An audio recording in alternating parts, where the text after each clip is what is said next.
one black person in the chambers. And then the alderman got up there and spoke about how they engaged with the community. And then when the south side alderman and the west side alderman said, we basically had less than 60 people to advise us on how to move this forward, I was not gonna get up and protest nothing in that room. Because I couldn't believe that after the Kwame McDonald shoot, that after we shut down Michigan, and after all the noise that we raised, after all this, all we about to get is business as usual, and we cool with that? So I said, I can't keep, I'm putting my life on the line, I'm putting my future on the line, I'm putting my job on the line. I sat in my seat, and I just said, well, so be it, Chicago. This is what we want, and this is what we get. And what I want to say about how to get involved is that it might not be marching, and it may not be protesting, and it may not be an organization, because I'm gonna tell you something, if you do it for real, it's gonna be a whole lot of hurt that's gonna come to your heart in doing it for real, especially from the people you're fighting for. That's just keeping it 100. And I don't wanna sound like a wounded person up here, but I'm just being real. But right now what we need, we don't, and I'm gonna be honest, in my own opinion, there is no movement. There's a whole lot of reaction. And right now what we need people to do for real is we need to stop playing, and we need to build our homes and our own community up by ourselves. We need to do it now. But beyond that, I've been doing some self-evaluation because I'm figuring out how to rebrand Jedidiah. And that's what I think, and I gotta pause for a second because I want to speak to the fellas. Let me tell you what I learned was so powerful, is that in becoming a man, we always told we gotta be a provider, we gotta be a protector, we gotta produce. But one thing that nobody is really letting us know is that when we became a man, we was never expected to stop being a son. And that means that when you recognize that you flunking in manhood, you got to get to a father and say, rescue me and get me back on my path. And I feel like right now, the movement that we need is for the brothers to become men again. Because everything that's happening, I don't care what nobody say, it's happening on my watch. And so, how do you get involved? How do you get moving? It's time for us to stop just going to work and going home. We got to get out there. Because these brothers, they don't got nothing else to look forward to. This government is intentionally failing us. The activism community is so petty. We worried about who on the camera the most. To this man's point, I couldn't figure it out. I couldn't figure out how we was all down on Michigan for the same goal, fighting each other in the middle of the street. Look at the videos. Boxing. I was so confused. And I'm like trying to figure out, people got all kinds of, or when I went to jump on that stage at the Donald Trump rally, and I was looking at the CNN, and she was like, yeah, George Soror's paid. And I'm like, where my check at? Because I'm going to go to work when I get up the next day. I ain't got a dime. And so I would say, this is me just being honest, we don't need all that right now. Because at the end of the day, the marching and protesting, people are not really looking to produce. People are looking to get paid. The best thing you can do is take care of your household and your block. Right? So get involved in what? So when you say you're against us, or you're with us, or you're against us, who is the us? And then what is the structure of the us, so that we can know whether we agree or disagree? I think the other thing is we have to plan to the end, right? So we have the plan to have the protest, but now what, right? So the protest is to raise the awareness. We have the plan up until the protest. What happens once you've had the protest and now the powers that be say, okay, you got your foot on my neck, what do you want me to do? Our answer is to protest some more. And if you go take the meeting, then you're the sellout, right? So I think the issue to all of this is you have to plan to the end. You have to define the what it is, so then you can know how you're going to get involved in said what, right? Because if you're getting involved in Black Lives Matter, the movement, compared to you just want to stand up for your kids, there's different roles. And this is the last thing I just want to say real quick. We have to have a separation of powers and roles and responsibilities, right? I lobby. So you're going to see me go in the room with everybody from the mayor to the alderman to whatever. Now I'm going to go there and I'm going to negotiate in good faith on all of our behalf. Say that. But I have not taken a vow of poverty, right? I haven't. I'm a businessman. So what's in it for the black people is because, man, I was watching everybody get paid. I wanted to figure out how do I participate in the business community. Guys, we have to define who and what it is, and then we have to say, this is your role, and you have to be able to, I see one of my friends in the back.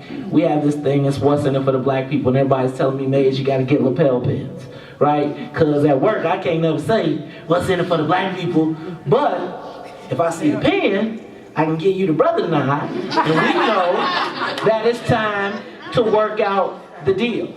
Now you would be sitting at that table and there'd be all white people in the room and everybody, if y'all walked in, you'd be like, aha, you're selling out. Instead of being like, man, we got people at the top of the food chains in all of these places. Let's make them the star. So that when they come to the hood, the white people be like, ooh, I gotta talk to Sharice because Sharice got everybody on lock. Now she's locking it down for you. But you can't just blame everybody and call everybody a sellout because they got a job. You know what? Everybody that goes to work from 9 to 5, unless you own your own business, y'all doing exactly what them white folks tell you to do, and you do it with a smile. But you walk out and then call somebody else a sellout. Check it out. Let's stop trying to figure out where there's disconnects, and let's just try and figure out where we can intersect. And then let's work it that way. First one from Charles Kyle. My issue with the BLM movement is that the focus on state violence against black bodies completely ignores the atrocities that we inflict upon each other. With the argument being it's different. That's false. What have those involved with BLM done to address black on black crime? I have to do this. Can one of my brothers right here stand up, Kofi?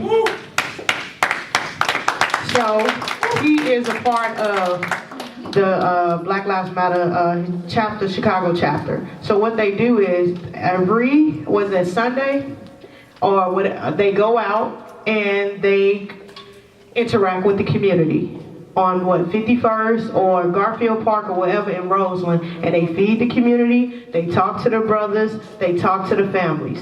Now, they don't have to go out there and protest and say, hey, put the guns down. It's more about saying, hey, do you need a job? Or hey, do I need to put you in school? And they also doing UMedics training.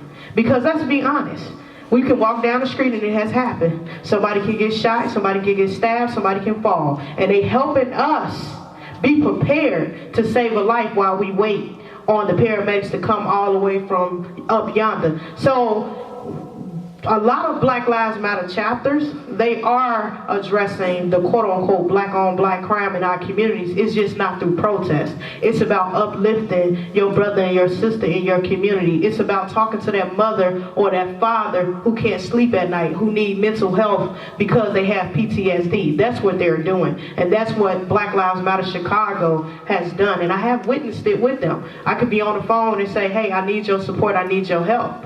Come out. June 23rd and 24th, there was a 24-hour peace jam that we did with Kids Off the Block. Not a lot of people that's black, that's quote-unquote got it together, came out and helped. But I can tell you, Black Lives Matter Chicago was in the building. They showed love to the community. They showed love to the brothers. So it's not all about just protesting, saying, put the guns down. But, I mean, for real, who are you going to protest in the community? What, you going to go to Savage House? That's not going to happen. You have to deal with the state violence that's causing the violence in the community. I just want to speak to, so that's the organization. Now the hashtag, I mean, I will be saying a lot of the same stuff because in order to effectively deal with black on black crimes, you cannot protest that. That is not something that you solve with a march. You solve that with relationships. And that's what I do. And you don't get the news to come to certain parts of the city. They'll never show it, but just because they don't show it don't mean it's not happening. And one of the big disservices we can do to each other is keep on talking about what other people are not doing. If you say it's not being done, pun intended, it's because you're not doing it. So you, if you don't see it happening, you see a problem because you are the solution. So speaking from the hashtag, when we say Black Lives Matter and we're dealing with I'm telling y'all, it's so crazy to me that the very ones that it's a whole lot of brothers I know that's on this police list of people who's likely to commit a crime. Them some of the same ones who they're labeled as bad, but when you in the neighborhood with them be the ones making sure everybody respectful. Them be the ones moving the kids along still, taking care of the elderly, but you don't never hear none of that. So what me as a person that does it by the hashtag and not by the organization is I'm out there building relationships, but then also I just want to give big ups to people like Jamal Cole. That brother sitting right there in the middle of this crowd. I don't know if he with the hashtag and I don't know if he with the organization, but do you know how many kids I done seen walk through my neighborhood with the My Block, My Hood, My City shirt on?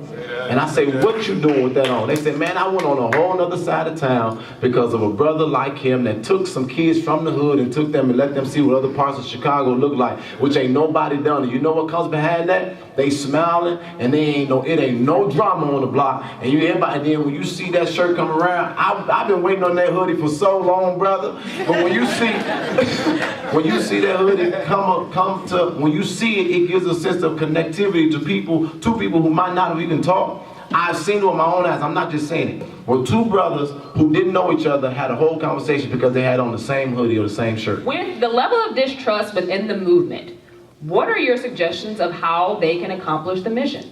Make it real quick and short. Just start your own movement.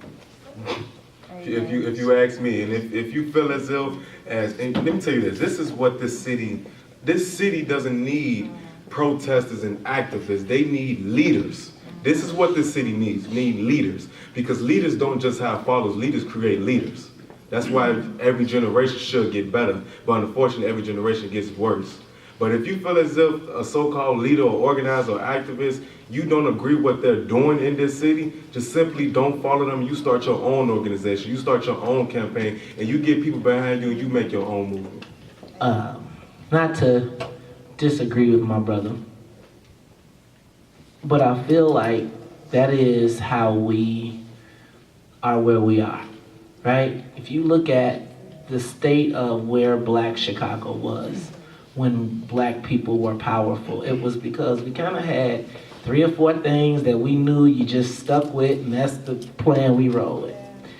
So now we live in this world of individualism where we as Black people want to be fair because we live in this individual society, right? So you start your own thing, and so when you go get yourself separated off over here, and they decide they want to take you out because you wandered away from the herd, then you out there.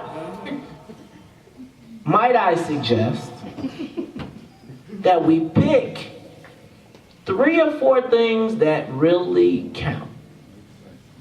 And until we get those 3 or 4 things, it used to be the right to vote. Sit on the front of the bus.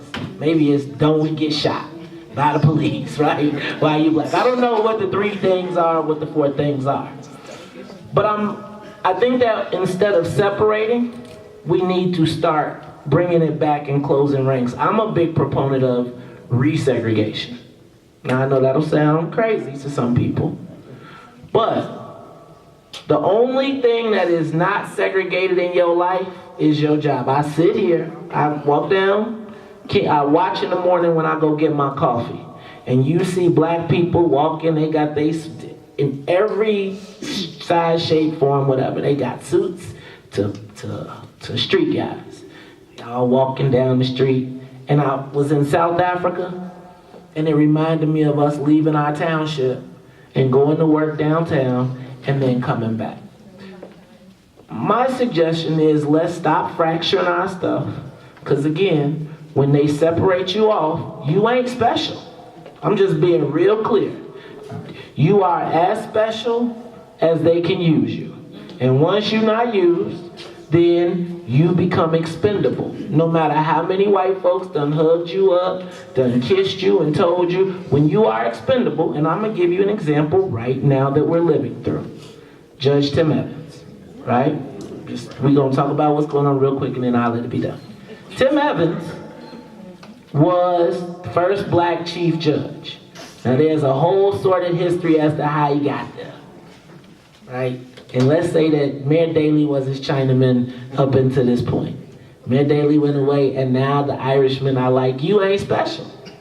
So now they're running a challenger against him at a time when we're at the crux of criminal justice reform. They want to put in a white Irish man who is a known imbiber of alcohol in the spot, in the place of this guy that's been loyal for 60 to 75 years. He just found out he ain't special. And so instead of thinking somebody, because somebody give you some money to do your own thing, make you feel good about yourself, until you don't do what they tell you, and then you come running back to the community like they trying to get me. So, instead of everybody separating and starting some stuff, let's try and figure out 4 things we can stick to that can't nobody disagree. We all agree Black Lives Matter. Can we find 3 more things and stick with that? There's a rift among Black Lives Matter activists and those activists from the civil rights era, the millennials and the older leaders. Do you guys see this as a problem? And does it hurt the movement to push out older leadership and guidance? Because I think that we can learn from each other. I really had an incident where I made the comment that I feel like when our elders does not see our point, and where we're coming from, we're disrespectful and we don't know nothing. So I think that if we sit down and we can learn from each other, and they say, okay, this is something that y'all want to do, then let us follow behind y'all, but then they kind of advise us, then we can bridge the gap. But until then, it's hurting the movement when they say, oh, y'all just don't know nothing. Y'all a bunch of dumb millennials who are just doing anything. But you got to think about it. Let's be honest, we were failed. I mean, just in Chicago, I'm 28 and lost 28 loved ones. I went through the whole CPS of my peers being gunned down and nobody did anything. Reccord was failed when no one spoke up for her. So, yeah, it's a disconnect, and it's really hurting the movement. Just to piggyback off that, and I do think it is a disconnect, but like you said, we've been failed. And I always say the older generation dropped the ball on today's youth generation, because it's as if that gap can't be fixed, it can't come together, because of how older leaders, when they feel as if like, oh, I'm up there, I'm leading this, I'm doing this, they blindly forget about the young ones behind them. They forget about the young people that's going to come behind them. And I think that is hurting the movement, on how older leaders and older organizers or activists, they forget about the young people that they got to pass the torch to.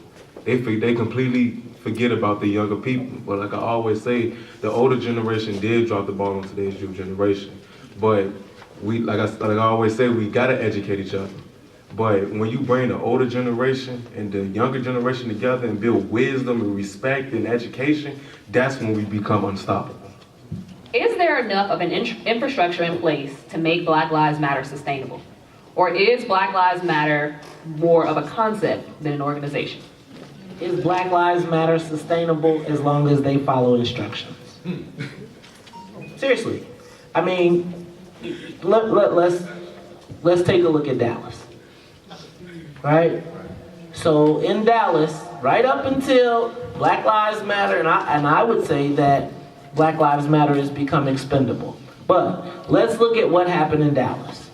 Dallas, there was a shooter, right, at the protest. After the shooter, then it became Black Lives Matter. And then they started labeling it, and then it became they started putting it on everybody that was a shooter. If you said Black Lives Matter, remember them 3 words, they got you. You are now a member of Black Lives Matter, which is now a semi-terrorist group, right? So now they've used you as the battering ram to beat up on black folks, right? Kick Jesse Jackson, kick Al Sharpton's butt, kick the old generation, because what they need for you to do is to disconnect from your history, right? So many of the wonderful things that you enjoy, that you take for granted, are the things that you were created by the people that you say have failed you. Right? Because now they're just natural. You're just used to them. You're used to sitting in the front of the bus. So that's just your right. You was just supposed to do that. Well, fundamentally, guys, if you don't build on what you had before, then you always start at ground zero. That's why we are poor in wealth, right? So in every other place, our elders are respected. Now, we got a generation in there where it was questionable. But I also don't buy into the narrative that we have been failed. I think that in a city of 3 million people, right, metropolitan area of 10, 15, we got to figure that out, and we know that that's generated. But I refuse to buy into the narrative that our community has failed. I have a great life. Now, I'm not suggesting that I'm not suggesting, no, hear me out. I am not suggesting that everybody, I do believe that I've been blessed. But I don't buy the narrative that all black people are hiding under the table in their homes, worried about getting shot. I don't. I buy into the narrative that we got some neighborhoods and some internal issues that we got to fix, but we're not going to allow somebody outside. But Black Lives Matter for the sustainability. They are sustainable as long as they follow the rules. So you'll have to start looking at their board membership, right? Who's on their board, who's providing their funding, and what's the agenda of the people that they're funding. And as long as they stick close to those values, then they're sustainable as long as any of our other traditional organizations. The being failed, Maze, is like our generation feel like we have been failed, and it's true because going to school, no one really pointed us in a direction to get help from the PTSD. We knew that we had a lead problem since forever in CPS. That's why my mom took me out of CPS and put me into a private school like it was any better. And no one then fought for it. Like, we're not really fighting for our kids to have adequate education, adequate health care, anything, recreation. So we're failing the next generation. That's what I'm talking about, being failed. Yes, I have a good life. Now I'm not hiding under the tables, but I can remember when I couldn't play outside. And no one did anything in this city. I remember when in 2007, I'm sorry to go back because people need to understand how we've been failed as a generation. We walked out of our schools after Blair Hope was killed almost 10 years ago, begging this city to put in programs to help us deal with the PTSD. And now 9 years, almost 10 years later, what's going on? And nobody is saying anything. So yes, I believe that we have been failed as a generation, and we're failing the next because we're not doing anything about it. Come somewhat in the middle of both of those opinions. I think that we as young people have failed to listen, and I think that the older generation have failed to understand. And so right now, at the end of the day though, when I look at all the stuff that my melanin has went through, we actually haven't completely failed yet. And we still got some time. And what I'm looking at is our elders get ready to transition and us not appreciate or understand what moment we in, and we might be getting ready to hit the reset button. I've never seen such blatant disrespect from, as a matter of fact, I was called a nigger today by a Caucasian. And that just threw me for a loop. I was like, where you work at? I'm coming to your job to protest.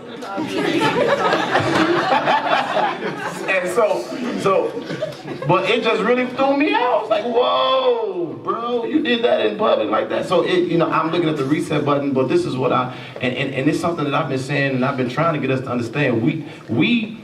Our generation has been hurting. We've been hurting. We've been wounded. We've been broken. And then on the tail end of that, social media came into our life in the information age. So, what I saw happen is that we start leaving traditional values and we start trying to get on world style hip hop, world style. And it became popular to just do what you want to do. And if you do it good enough and it's dumb enough, you'll become famous for it. And then on the tail end of that, people were so disgruntled because the elders forgot that one of the most important things you must always be able to do is you got to be able to evolve. And they tried to use old systems with a new dispensation, and we bucked because we did not have the family institution that they had, and they didn't recognize the pain that we was feeling and were trying to articulate. And then they told us that our pain wasn't what we was feeling, and or be taught how to properly go through what we went, to express what we was going through. And unfortunately, we still in the same condition. So it hasn't been failed, but if the younger people don't quickly humble themselves, and if the older people don't quickly stop lying to themselves and recognize that at one point you was young, and you was just as fast and hard-headed and disobedient like we are now, and tell us how you got over it besides turning older. If they don't do that real fast, I'm getting up out of America, because there's going to be some slavery going on around this camp. Black Lives Matter released a 10-point plan in August that included calling an end to deportation. Do you feel as though this is a leveraging point for blacks, or does it sway the conversation entirely?